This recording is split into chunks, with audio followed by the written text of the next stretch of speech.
আইনজীবী ফোরামের আজকের এই আয়োজন অত্যন্ত সুশৃঙ্খল লেগেছে, খুব সুন্দর লেগেছে, পরিচালনাও খুব সুন্দর, ডিসিপ্লিনই বড়। ডিসিপ্লিনকে আমি সবচেয়ে গুরুত্ব দিই। দলে ডিসিপ্লিন থাকা একটা জাতির জন্য একটা দৃষ্টান্তমূলক দলের উদাহরণ।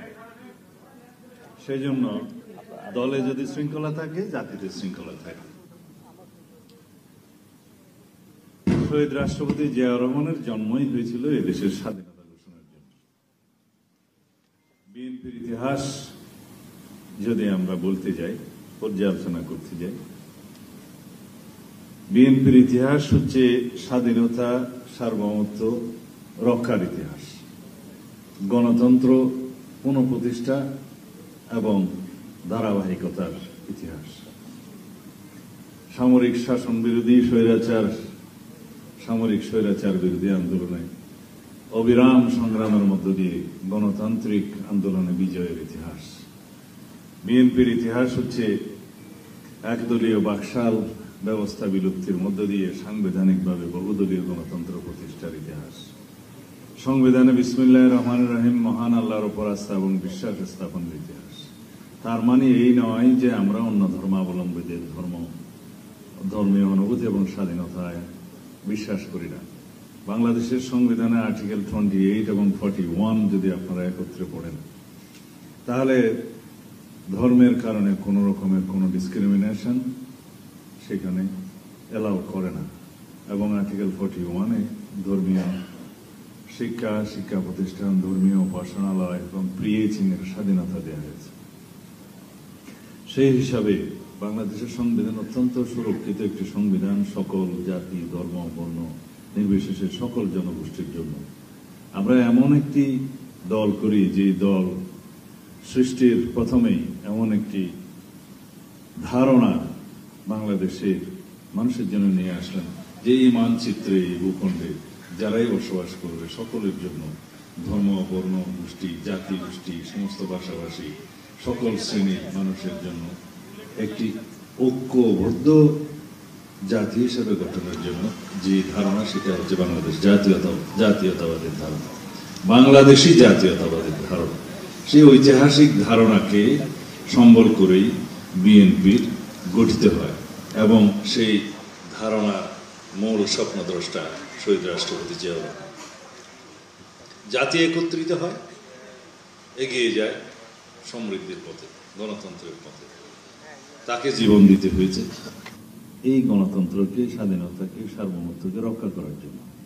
অথচ এই স্বাধীনতাকে আনতে গিয়ে রাষ্ট্রপতি জিয়াউর রহমানকে জীবন দিতে হয়নি, যুদ্ধ করতে হয়েছে, রক্তাক্ত যুদ্ধ, সম্মুখ সমর করতে হয়েছে, স্বাধীনতার ঘোষণা দিতে হয়েছে, কিন্তু তিনি শহীদ হননি। আমাদের এই স্বাধীনতাকে রক্ষা করতে গিয়ে তাকে শহীদ হতে হয়েছে, এই গণতন্ত্র এবং মানুষের অধিকারকে রক্ষা করতে গিয়ে তাকে শহীদ হতে হয়েছে।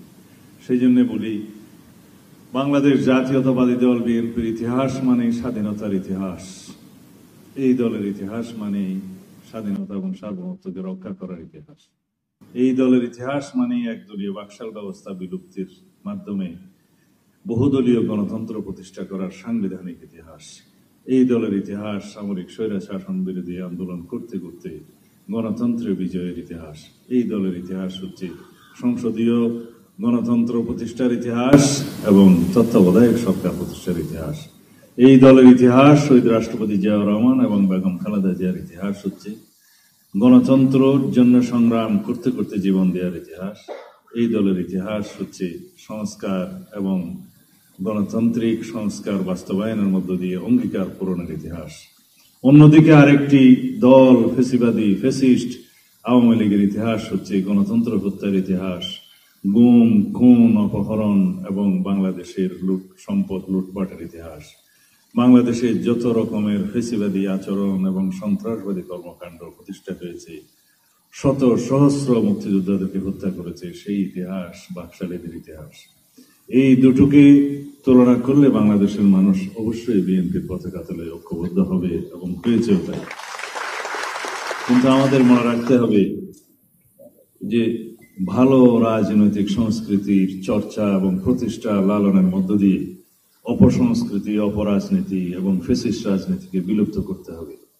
কারণ আমরা যদি ভালো আদর্শিক রাজনীতি উপস্থাপন করতে পারি তাহলে পরে আওয়ামী লীগের সেই ফেসিবাদী আওয়ামী রাজনীতি বাংলাদেশ থেকে বিলুপ্ত হবে। সর্বক্ষেত্রেই আপনারা দেখবেন বিকল্প যদি ভালো থাকে, অতীতের সমস্ত ফ্যাসিস্ট অগণতান্ত্রিক শক্তির কোনো রাজনীতি বাংলাদেশে আর চেষ্টা করলেও প্রতিষ্ঠা পাবে না। আজকে দেখলাম কোথাও মিছিল দিচ্ছে, এক জায়গায় বলছে জয়, আর এক জায়গায় 1.5 মাইল দূরে দৌড়াতে দৌড়াতে যেয়ে বলছে বাংলা। তো এই হচ্ছে এখন আওয়ামী লীগের অবস্থা। তো সুতরাং এই অবস্থা থেকে যাতে তারা মুক্তি না পায় সেই রকম রাজনীতি বাংলাদেশে আমাদেরকে স্থাপন করতে হবে। সুস্থ ধারার সুন্দর গণতান্ত্রিক সংস্কৃতির চর্চা আমাদেরকে করতে হবে। সেটা আমরা শুরু করছি, আমরা চালু রাখবো ইনশাআল্লাহ। প্রতিষ্ঠাবার্ষিকীর এই সময় আপনারা দেখেছেন আমরা জনদুর্ভোগ হয় সেরকম কোনো কর্মসূচি নেইনি, অথচ আগে আমরা র্যালি সমাবেশ মিছিল এগুলো করে রাস্তায় দুর্ভোগ সৃষ্টি হতো, সেটা জনগণ পছন্দ করছে না। সুতরাং জনমতের সাথে মিলিয়ে আমাদেরকে সাংস্কৃতিক পরিবর্তন আনতে হয়েছে রাজনীতিতে। আমরা জনবান্ধব কর্মসূচি দিচ্ছি, আমরা নদী নালা আবর্জনা পরিষ্কার করছি, নালা নর্দমার আবর্জনা পরিষ্কার করার মধ্যে জনজীবনে আমরা স্বস্তি আনার চেষ্টা করছি, জনসাধারণ আমাদের সাথে যোগ দিচ্ছে। আমরা খেলাধুলার মধ্য দিয়ে আনন্দ উপভোগ করছি, প্রতিষ্ঠা বার্ষিকীর আনন্দ করছি। এগুলো হচ্ছে সাংস্কৃতিক একটা পরিবর্তন, রাজনৈতিক সংস্কৃতির পরিবর্তন। সুতরাং শুধুমাত্র ভোটের মাধ্যমে গণতন্ত্র প্রতিষ্ঠা হবে, এরপরে একদল ক্ষমতায় আসবে, 5 বছর পরে আরেক দল ক্ষমতায় আসবে, এটা রাজনীতি হতে পারে না। রাজনৈতিক ময়দানে আমরা ক্ষমতায় থাকি অথবা না থাকি, কিন্তু রাজনৈতিক সংস্কৃতির পরিবর্তনের ক্ষেত্রে যেন আমরা উদাহরণ সৃষ্টি করতে পারি, এই রাজনীতি আমাদের করতে হবে। আমি আপনাদের সহকর্মী ছিলাম আজকে থেকে 40 বছর আগে, 1985 সালের 86 সালের দিকে। আমি অ্যাডভোকেট ছিলাম, এটা আমি নিজেই ভুলে যাই, মাঝে মধ্যে আপনাদের মাঝে আসলে মনে হয়। তারপরে ম্যাজিস্ট্রেসি, সরকারি চাকরি, আবার রাজনীতি, বিশ্ববিদ্যালয় জীবনের আইনে পড়াশোনা করার সময় বিশ্ববিদ্যালয় জীবনে রাজনীতি, ছাত্র রাজনীতি করতাম। সব মিলিয়ে আমার ভিতরে একটা সংকর মিলিত হয়েছে, সবকিছু অ্যামালগামেশন। যাই হোক, সেই লোককেই বলি। আজকে অনেক কথা শুনি, যেহেতু আপনারা আইনজীবী সমাজ, আপনাদের এখানে বলাটাই আমার জন্য মনে হয়েছে যে আপনারা উপযুক্ত ফোরাম। সাংবিধানিক সংস্কারের কথা উঠছে, এই মুহূর্তে বিশেষজ্ঞদের সাথে আলোচনা করছে আমার জানা মতে সংশ্লিষ্ট কমিশন, ঐকমত্য কমিশন। কিন্তু সংবিধানের সংস্কার অথবা সংশোধনী যদি আলাপ আলোচনার মধ্য দিয়ে আমরা সম্মত হই, সেটা বাস্তবায়নের জন্য উপযুক্ত ফোরাম তো জাতীয় সংসদ। আমরা সেই কথা বলছি সংবিধান সংশোধনের বাইরে যে সমস্ত সংস্কার প্রস্তাবগুলো সবাই মিলে আমরা একমত হয়েছি ঐকমত্যের ভিত্তিতে, সেটা এখনই বাস্তবায়ন শুরু করা যায়। এই সরকারের স্বাধীনতা আছে, তারা অর্ডিন্যান্স জারি এবং নির্বাহী আদেশের মধ্য দিয়ে সেটা বাস্তবায়ন করছে প্রতিনিয়ত অধ্যাদেশ। সেরকম একটা অধ্যাদেশের খসড়া আজকে দেখতে পেলাম, আরপিইউ গণপ্রতিনিধিত্ব আদেশ, যেটা সবাই জানেন নির্বাচন সংশ্লিষ্ট, তার মধ্যে কিছু সংশোধনী প্রস্তাব এনেছে, সেটা এখনো ক্যাবিনেটের বিবেচনায় আছে, সেটা অধ্যাদেশ জারি হতে আরো কয়েকদিন সময় লাগবে। কিন্তু আমার কাছে কিছু কিছু বিষয় একটু অমূলক মনে হয়েছে, কারণ আমরা প্রস্তাব করেছি এই সরকার উন্মুক্ত আছে, স্বাধীন আছে, অধ্যাদেশ জারির মধ্য দিয়ে সংস্কার বাস্তবায়ন করবে। কিন্তু সেই সমস্ত সংস্কার প্রস্তাব যেগুলো ঐকমত্যের ভিত্তিতে গৃহীত হয়েছে এবং যেগুলো যৌক্তিক, যেগুলো গ্রহণযোগ্য, সেগুলো আপনারা অধ্যাদেশ জারির মধ্য দিয়ে বাস্তবায়ন করুন। কিন্তু আজকের এই অধ্যাদেশটির মধ্যে আমার মনে হয়েছে আরপিইউর 21 ধারার সাবসেকশন 1-এ একটা পরিবর্তন আনার চেষ্টা করছে, প্রতীক নিয়ে। যে কোনো রাজনৈতিক দল, 2 বা ততোধিক রাজনৈতিক দল যদি জোট করে নির্বাচনে, সেই সময় সেই দলের প্রতীক তাকে নিতে হবে বাধ্যতামূলকভাবে। তাহলে ক্ষুদ্র দলগুলো, ছোট ছোট দলগুলো জোট করবে কেন? তারা তো জোট করবে একটা বৃহৎ দলের সাথে জোট করে, যাতে তারা জিততে পারে কয়েকটি আসন।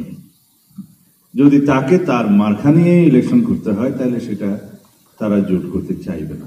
তো এটা তো আমাদের সাথে আলোচনা হয়নি কোনো পর্যায়ে, কোন রাজনৈতিক দলের সাথে আলোচনা হয়েছে কিনা আমার জানা নেই, অন্তত আমাদের সাথে হয়নি, এ বিষয়ে ঐকমত্য হয়নি। এরকম অমূলক সংস্কারগুলো যদি আমরা আইনে নিয়ে আসি কোনো আলাপ আলোচনা ব্যতিরেকে, পরে জটিলতা হবে। আগের যে আরপিতে যে বিধান আছে সেটা ছিল সেই দল অথবা সেই জোটভুক্ত কোন দলের প্রতীক বাছাই করতে পারবে, নিতে পারবে, তার স্বাধীনতা আছে এবং সেটাই হওয়া উচিত। সেই জন্য বলবো, যারা নির্বাচন সংস্কার কমিশনের কাজ করেছেন, ঐক্য কমিশনে যারা নেতৃত্ব দিচ্ছেন, তাদের উদ্দেশ্যে বলছি, সরকারের উদ্দেশ্যে বলছি, এমন কোন বিধিবিধান অধ্যাদেশের মাধ্যমে আপনারা জারি করবেন না, পরবর্তীতে সেটা জটিলতা সৃষ্টি হতে পারে নির্বাচন অনুষ্ঠানের জন্য।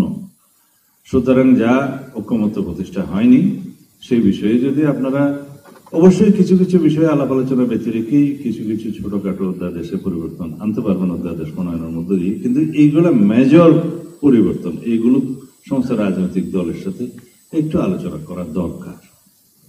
তো অথবা যদি মনে হয় যে যা আপনারা উপযুক্ত মনে করলেন অধ্যাদেশ জারি করবেন, তাহলে নির্বাচন অনুষ্ঠানের ক্ষেত্রে কিছুটা প্রতিবন্ধকতা সৃষ্টি হতে পারে, সেটা বিবেচনায় রাখার দরকার।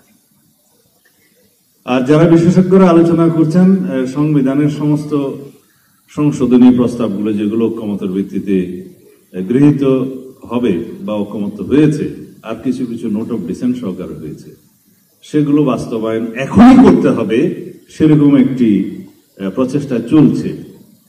কিন্তু আমি, আপনারা যেহেতু আইনজীবী, আপনাদের কাছে প্রশ্ন রাখি, এক দেশে কি দুই সংবিধান থাকতে পারে? তাহলে এখন যে সংবিধান বহাল আছে এর ভিত্তিতেই তো এই সরকার প্রতিষ্ঠিত হয়েছে, শপথ নিয়েছে, এই সংবিধানের ভিত্তিতেই বাংলাদেশে বিচার বিভাগ পরিচালিত হচ্ছে, প্রশাসন সমস্ত কিছু পরিচালিত হচ্ছে। যদি এই বিধানগুলো যেগুলোতে আমরা ঐকমত হয়েছে পরিবর্তনের জন্য, সেটা যদি আজকেই পরিবর্তিত হয়ে গেছে ধরা হয়, তাহলে তো সেটা পরিবর্তিত সংবিধান অনুসারে রাষ্ট্র চলবে।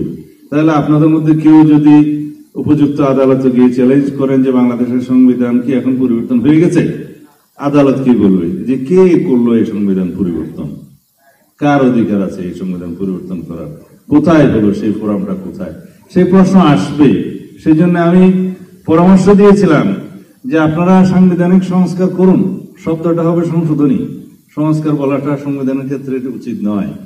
সেই সংশোধনীগুলো করার ক্ষেত্রে কখন থেকে কার্যকর হবে, কি প্রক্রিয়া হবে, সেটার বৈধ আইনি এবং সাংবিধানিক কোন প্রক্রিয়া আছে সেটা আলোচনার জন্য সুপ্রিম কোর্টকে আপনারা ইনভলভ করুন, আলোচনা করুন। সুপ্রিম কোর্ট কি বলে দেখুন। আমরা তো আমাদের মতামত দিয়েছি, হয়তো আপনাদের পছন্দ হচ্ছে না, কিন্তু সুপ্রিম কোর্ট এই ব্যাপারে ব্যাখ্যা দিতে পারে, আপনারা সেখানে যান, আমরা সবাই মিলে যাই।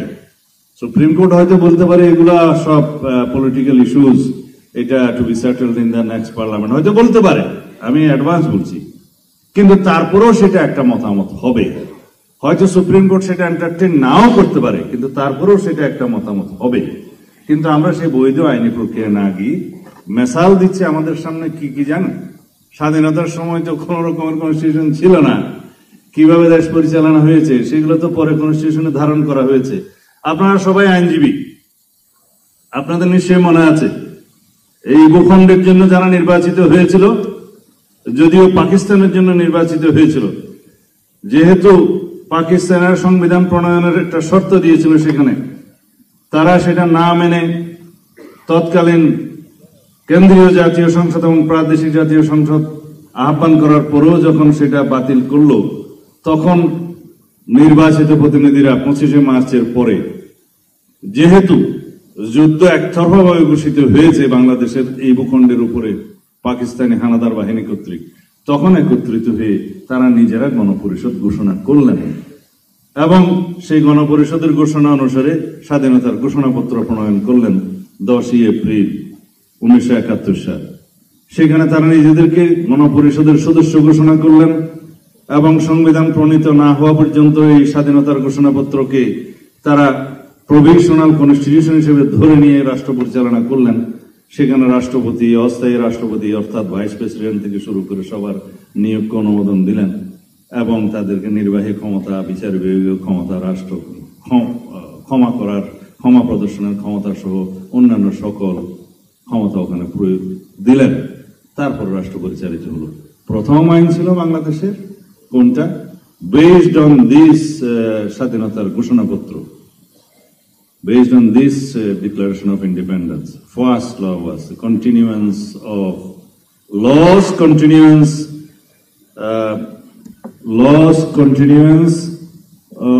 শব্দটা আমার ঠিক মনে আসছে না, enforcement, sorry, laws continuance enforcement order 1971, 10th of April, এবং দ্বিতীয় ল তখনকার জন্য provisional constitutional order 1972। এর ভিত্তিতে অন্যান্য আরো কিছু আইন প্রেসিডেন্ট অর্ডার হিসেবে পরিচালিত মানে গৃহীত হলো, বাংলাদেশ পরিচালিত হলো। কিন্তু সেগুলোকে সাংবিধানিক স্বীকৃতি কখন দেয়া হলো? 1972 সালের 4 নভেম্বর যখন সংবিধান গৃহীত হলো, কিন্তু কার্যকরিতা দেয়া হলো 16 ডিসেম্বর থেকে। সংবিধান গৃহীত হওয়ার সময় তার 4th তফসিলে এই বর্ণনা সবগুলো এনে ক্রান্তিকালীন প্রভিশন হিসেবে আর্টিকেল 150 অনুসারে এখানে সবকিছু কন্টেইন করে তাকে সাংবিধানিকতা দেয়া হলো। কিন্তু সেই সংবিধান তখনও পর্যন্ত কার্যকর হলেও সেই অনুসারে রাষ্ট্র পরিচালিত হয়নি, হয়েছে প্রেসিডেন্ট অর্ডারের মধ্য দিয়ে। কারণ সেই সংবিধান গৃহীত হওয়ার পর তারপরের বছর 1973 সালে মার্চে ইলেকশন হলো, জাতীয় সংসদ গঠিত হলো, জাতীয় সংসদের সেশন শুরু হলো। সেশনটা তখন যখন বিরতি হলো, মানে জাতীয় সংসদের সেশন যখন থাকলো না পয়লা সেশন হওয়ার পর, সেই সময় রাষ্ট্রপতি অর্ডিন্যান্স জারির ক্ষমতাটা পেল।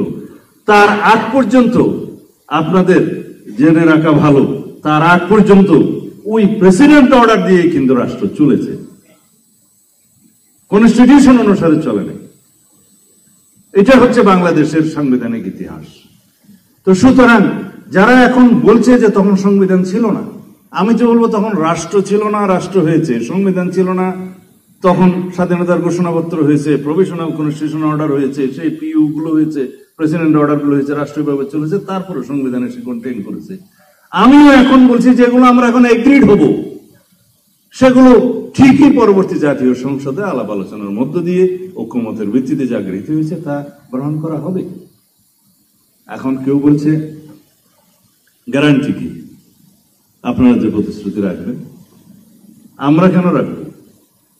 আমরা ক্ষমতায় যাবো এটা কি কেউ শপথ করে বলেছে? যারা জাতীয় সংসদে প্রতিনিধিত্ব করবেন সবারই এটা নৈতিক দায়িত্ব, একটা অব্লিগেশন হবে, যেহেতু এটা সমগ্র জাতি আনুষ্ঠানিকতার মধ্য দিয়ে আলাপ আলোচনার মধ্য দিয়ে একটা ঐক্যমতে এসছে, এবং সেটা একটা বিশাল আনুষ্ঠানিকতার মধ্য দিয়ে সিগনেচার হবে, জাতি দেখবে, ওয়েবসাইটে যাবে, এবং প্রত্যেকটা দল ম্যানিফেস্টোতে সেটা রিফ্লেকশন করবে, সেটা একটা ন্যাশনাল কমিটমেন্ট হবে, প্রতিশ্রুতি হবে।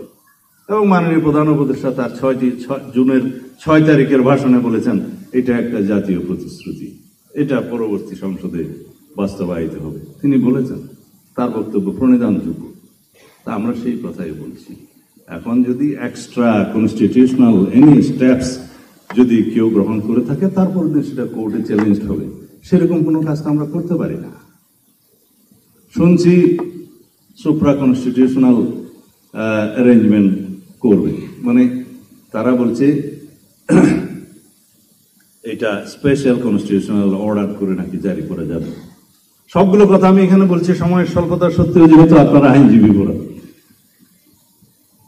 কারণ এই সমস্ত এক্সট্রা কনস্টিটিউশনাল অর্ডার বলি বা সুপ্রা কনস্টিটিউশনাল ইনস্ট্রুমেন্ট বলি বা স্পেশাল কনস্টিটিউশনাল অর্ডার বলি, এগুলো সব ল্যাঙ্গুয়েজ, বাক্য, কিন্তু মূল কথা হচ্ছে সেটা কনস্টিটিউশন যখন বহাল থাকে না তখন এই সমস্ত প্রোক্লেমেশন দিয়ে রাষ্ট্র পরিচালনা করতে হয়।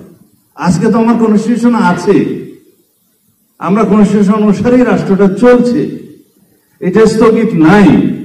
তো সেই জন্য কেউ যদি এখন পরামর্শ দিয়ে থাকে যে সুপ্রা কনস্টিটিউশনাল ইনস্ট্রুমেন্টের মধ্য দিয়ে অথবা এক্সট্রা কনস্টিটিউশনাল অর্ডার অথবা স্পেশাল কনস্টিটিউশনাল অর্ডারের মধ্য দিয়ে অর্ডিন্যান্স প্রোক্লামেশন জারি করে রাষ্ট্র চালাতে হবে, কেন?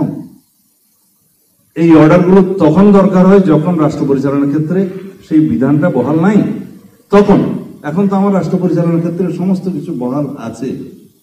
এগুলো কেন করতে হচ্ছে? কাকে সন্তুষ্ট করার জন্য করা হচ্ছে? কি উদ্দেশ্যে করার জন্য এগুলো করা হচ্ছে? আমরা তো একটা স্টেবল জাতি চাই।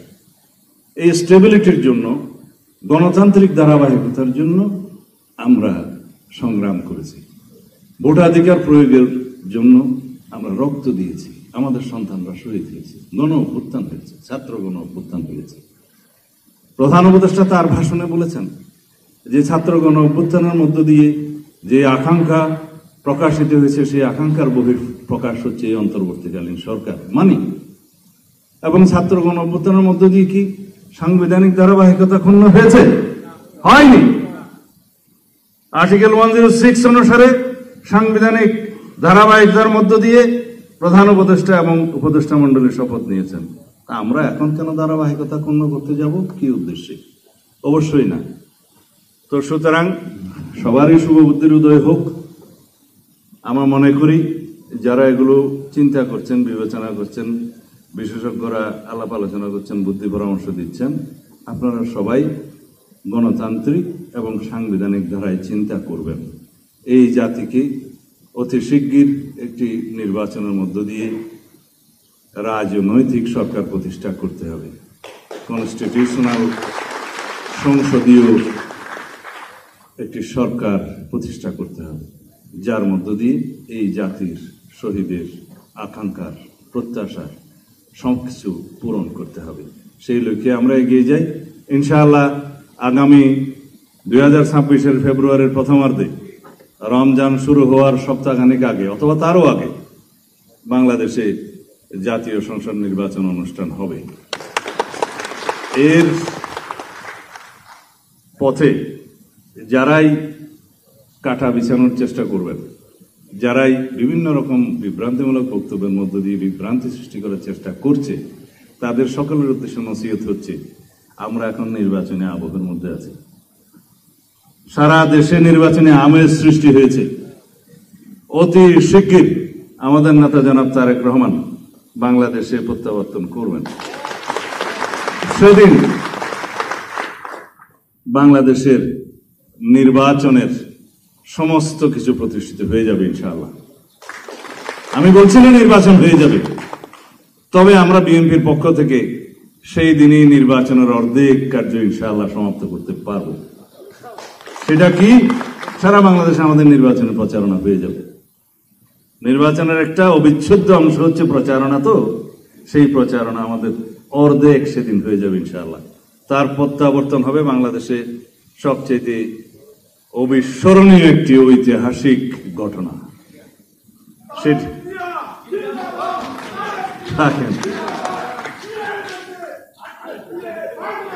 জনাব তারেক রহমান তার মেধা, যোগ্যতা, শ্রম এবং নেতৃত্ব দিয়ে তিনি বাংলাদেশের সর্বোচ্চ নেতৃত্বে প্রতিষ্ঠিত হয়েছেন।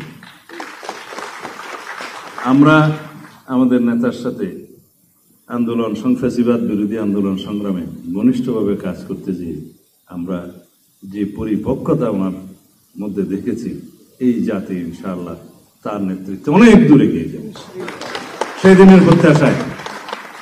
ধন্যবাদ আমাদের সকলকে। খোদা হাফেজ।